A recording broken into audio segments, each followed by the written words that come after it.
Hello, welcome to the Redmen TV. It is starting 11 prediction time. It's Bournemouth, it's Liverpool, it's the Premier League, it's the Vitality Stadium. And I'd just like to draw your attention. I've never really looked at Bournemouth's badge before.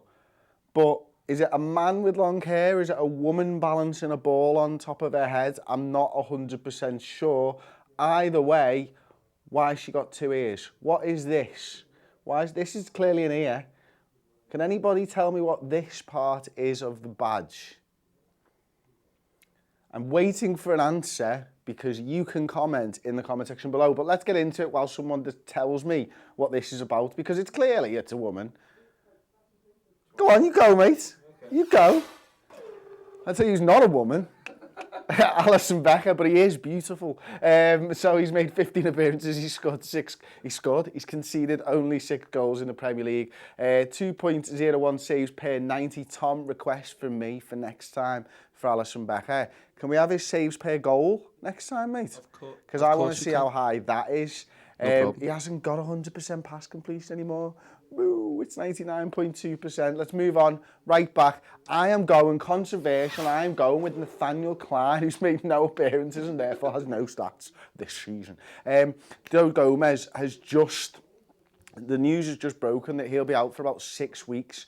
He's basically broken a part of his leg, I think it was. It was just, in fact, I'll just double check that now. I think it's a fracture. A fracture, yeah. A fracture in his leg. FFS. And just to clarify, that's no appearances in the league. Oh, okay. Before the comments start rolling in. Oh, yeah.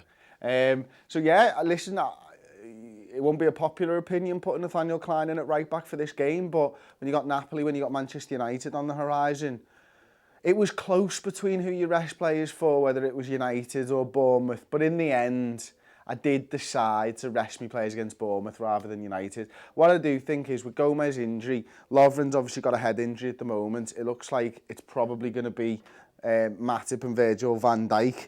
But I do think if Lovren's fit, he might come back inside. Anyway, what I'm trying to say is Gomez now can't cover, essentially, for Trent Alexander-Arnold. So I think Nathaniel Klein is going to come in at right back.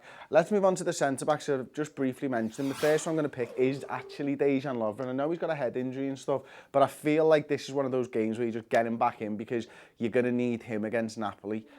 So you need to get some minutes under his belt. He's made only 4 appearances so far this season, but he's winning 55.5% of his aerial duels, which is good when you compare him to his partner that I've picked on the day, which is, of course, Virgil van Dijk. Virgil van Dijk, he have 2 assists in the last 2 games, Tom.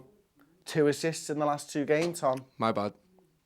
He's got, look at them defensive duel stats, passing stats. 64.3% winning his aerial duels per 90, 6.97 interceptions. We talk about resting players all the time. We don't rest Virgil van Dijk, do we? I do think we have rested him for the game against Chelsea in the League Cup. I can't remember him coming out for any other fixtures so far this season. He's a mainstay of the side. And listen, he doesn't really sprint, he doesn't really run around very hard because his position's just A1 all the time. That he probably doesn't need to be rested. I'm coming back into the side at left back. I have actually brought Andy Robertson back in. He was out with a dead leg. He's a Scotsman. He can get over a dead leg in a week. He probably could have get over it with a bottle of Buckfast in half an hour, to be fair to him. But he didn't, because he's a professional athlete and a very good one at that. Best left back in the league, I'll have you know. Who's had 2 assists so far, 7.31 defensive duels per 90 and over 4 interceptions per 90 for Andy Robertson. I'm actually going to play a 4-3-3, but I'm going to invert the pyramid. Oh, there's a Brendan Rodgers-ism for you, wasn't it? Have that, you wee buggers. So I'm going to go me centre midfielder with Fabinho. So I had to check my phone that time because it was a while ago when I wrote this. I've recorded about 4 hours of content since. So 4 appearances, 2 substitute appearances, completed 88.6% of his passes, competing for 8.89 defensive duels per 90, winning 54% of his aerial duels. Fabinho rested midweek, back into the side for me, and he will play alongside, drum roll please, Jurgen Wijnaldum. That was the world's worst drum roll, wasn't it, Tom? I mean, I enjoyed it. Can you give me a drum roll and tell me what it's supposed to sound like? Hey! Gini Wijnaldum, there we go. 14 appearances, 1 goal, 53 passes per 90, 94% completion, over 3 interceptions per 90 for Genie, Wijnaldum. Let's see if we can get this again. And the next person, can you do it both? Drum roll, please. Naby Keita in the 10. I had to pause it, so... It didn't really work. Smashing. So yeah, Naby Keita. He was absolutely outstanding, wasn't he? We'll continue this each and every time, Tom, because I feel like you can do better. Oh yeah, kind of. Excellent. Next week we'll have a camera on him so you can see his little fingers bashing off his table, which makes a change from his hand bashing off his cock. Anyway, Naby Keita, 6 appearances, 5 substitute appearances, 6.91 offensive duels per 90 and 3.84 interceptions per 90 for Naby. He was superb midweek, best player on the park. It was the Naby Keita that we'd hoped to see. It was the Naby Keita that we expected to see when we signed him from RB Leipzig this summer. And it looks like now he's ready to take that step up. Jurgen Klopp talked about how we need to get him more involved in the play, and when he was involved, everything good happened. He was driving runs, slaloming through, shooting from distance, world-class saves from Joe Hart, 1-2s, Origi, you name it, it was everywhere. Daniel Sturridge, Keita can link up with them all, and he was absolutely superb. Drum roll, please, for the right winger. Shinjiki! I think he did really well there, mate. He's had 3 goals and 1 assist so far this season. 51 passes per 90 and 2 shots per 90. Again, probably... He set the bar really high, Jurgen Shaqiri, this season, and probably his weakest performance. That wasn't to say that he was poor, but probably his weakest performance for me, anyway, this season, midweek. Don't think he was involved enough. I'd like to see him get more involved. It's going to be difficult. I think there's going to be changes made to this side. Hopefully it won't look too disjointed, because actually I've picked a man on the left-hand side. We'll just go straight into it, eh, Tom? And his name is Roberto Firmino, who scored 4 goals and got 2 assists so far this season. Again, not something that people will want to see Roberto Firmino over on that left-hand side. It's probably not likely to happen either, to be fair. I think we should name him Emo Firmino, just because of this beautiful picture that he's got going on here. Like, it is Emo Firmino, that, isn't it? He looks fantastic. He needs a bit more of a tash. Get us a Sharpie, lad, and I'll just draw it on the telly here in for him. Listen, he's not been at top form, but he gets a goal with his first touch midweek, and that'll do his confidence no end of good. Hopefully he can take that confidence and bring it into this game against Bournemouth and lay them to the sword, or chop off that second ear of the woman on the badge, who knows. And drum roll, please, for the last player. Mohamed Salah! There you go. 7 goals, 14 appearances, 3 assists. I feel like we need a symbol. What? I feel like we need a symbol for the end of the drum roll. Okay, yeah. There you go. Okay, sounds. I was just going to go with the plus symbol. This be the greatest start 11. I'm so sorry. See, you take the glasses off, Chris, and I act less intelligent. Which isn't to say that I act intelligent with glasses on, to be fair. Let's see the team, Tom. Fucking now, we're messing around here, lad. There's people here coming to see this. Look at this. It's fantastic. It's a 4-3-3 with inverted pyramid, as I mentioned. There's Brendan Rodgersism for you, isn't it?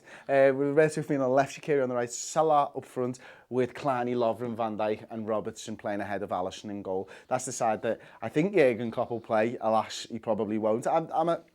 I just don't know about this left winger position, to be honest. If Sadio Mane's injured, you know, he's got that foot injury, he's got that gash on his foot, and Klopp mentioned before the Burnley game that he's walking around in flip-flops, but we don't play in flip-flops, which is about right, really. You know, if he's not there, who are you playing left wing? I mean, does Shaqiri go over there? Does Salah move over to there? I just don't know, and I've not seen any evidence of anybody other than Firmino and Adam Lallana playing on that left-hand side other than 20 minutes from Naby Keita. So that's why I've gone with Roberto Firmino there. And I'd like to see him either in the 10 or in the 9, to be honest with you. But Keita, I've got him nominally in the 10 here, but I think it's not a 10. What I'm hoping for is a 2 and a 1, but him 10 yards deeper than a 10. So he's got this space to drive into. He's really a third midfielder who drives forwards, although it does kind of look a little bit like he's in the 10 there, but that's just spacing on a graphic and Photoshop and presented to you on a telly via the medium of a live show on YouTube, so you will forgive me and Tom for our potentially inaccurate graphics. Should we get into some of the comments? So, talking about the logo first and foremost. The what? The logo, the Bournemouth logo. Oh, yeah. That you asked about. Yeah. A lot of people just saying it's a hairline, hair and ears. They're just saying it's a hairline. Someone said it's the coast. It's the coast? Yeah. Mr. Infamous says it's like speed lines of him heading it. It's a woman, I think. But, yeah. and everyone's saying, why are you not wearing glasses? Because they're over there. Well, yeah. Everyone's saying, why are you not wearing glasses? All right, I'll put the glasses on, like. You know what I mean? Sorry, I'm not. No, you know what? Sorry, geez, I'm not bound to peer pressure. I just decided not to wear my glasses for once because I was wearing a cap, and normally I wear contact lenses where I wear a cap. You know what I mean? So something a bit serious then. Benji Moss says, why does Milner always lose his place even when he plays well every time? This isn't the team Jurgen Klopp's picked, by the way. No, yeah, this isn't the official Liverpool side leaked a few days early. Because for me, Milner needs to play against Napoli, and that's it for me. And he needs to play against Manchester United. So I've given him this time off to rest, recuperate and get ready for those two big games in a week. Obviously Tuesday night against Napoli in the Champions League, do or die, have to beat them, and Manchester United the weekend following. I think there's a 5-day gap, so I think he can do those two games. So for me, rest him here, play him when Tuesday, play him Sunday against Manchester United. I think that answers that question, because I respect, like you, I want to see Milner in all the sides that we put out. Haram Nemlakar Hello, Haram. just says Lallana ! I say Lallana ! And he put a question mark as well. ! We haven't spoke about him. We for a haven't, while, and it's because he's never getting any minutes on the pitch, isn't it, quite frankly? I don't really know what's going on with Adam Lallana. I think I had confidence this season that he'd be a part of this squad and he'd get his minutes and stuff, but it's been a few weeks since we've seen him, hasn't it? You know, and he's a good player and I like him, and I feel like if you went in a disjointed side against Burnley, maybe as him as the 10, yeah, I think that's a position he could play in. I think we lose a little bit too much when he's over there, probably a little bit more than we lose with Firmino anywhere else in the midfield. It's just been so long since I've seen him that I feel like I can't judge him anymore because he just hasn't had that consistent run of games, you know what I mean? Tom, you're smirking, what are you smirking at? We just got a green super chat from Crystal Care Cleaners Limited. Crystal Care... What? Crystal Care Cleaners Limited. Thank you very much. Just made me laugh. You can't see the state of the office. But we do need one, yeah. We haven't had a cleaner for the 3.5 years we've been in here. And we're desperate. So I really appreciate the super chat, but if you really want to help us, I'll get down here with a hoover and a mop bucket, because we could really do with that, to be honest. No, thank you so much, though. I am taking the mick. Thank you so much for the green super chat. They did leave a comment which says, this game should take us to the top of the league and we should strive to remain there into the new year. Yes, yes, yes, yes. And what a comment to end the show on, mate, because... You're right, you know, hopefully if we win this game against Bournemouth, we will go top of this table. Chelsea got beaten by Wolves 2-1 only last night, and they've got Manchester City at Stamford Bridge this weekend in the 5:30 kickoff. So Liverpool, if we win, will be top of the Premier League table. Might only be for a couple of hours, but Chelsea need no more impetus to get a result in that game than getting beaten by Wolves last night, because now I believe that they're fighting for their right to stay in this title race. Chelsea, if they get beaten by Manchester City, I think you just write them off completely. They're not in the title race whatsoever. They're too far behind Manchester City. So that should be all they need to juice themselves up, get onto the field and give Manchester City a good game. Manchester City might be looking at this one and thinking, be a good point here at Stamford Bridge, and let's fingers crossed that Chelsea do get a bit of a result there. Hopefully they do beat Manchester City. Hopefully Liverpool remain top of the Premier League table from now, after the Bournemouth game, if we win, of course, until the end of the season, because wouldn't that just be fantastic? Anyway, if you like me with no glasses, like the video. If you don't like me with no glasses, please just like the video. Subscribe to Redmen TV on YouTube, and I'll see you next time. Thanks very much for watching. Ta-ra.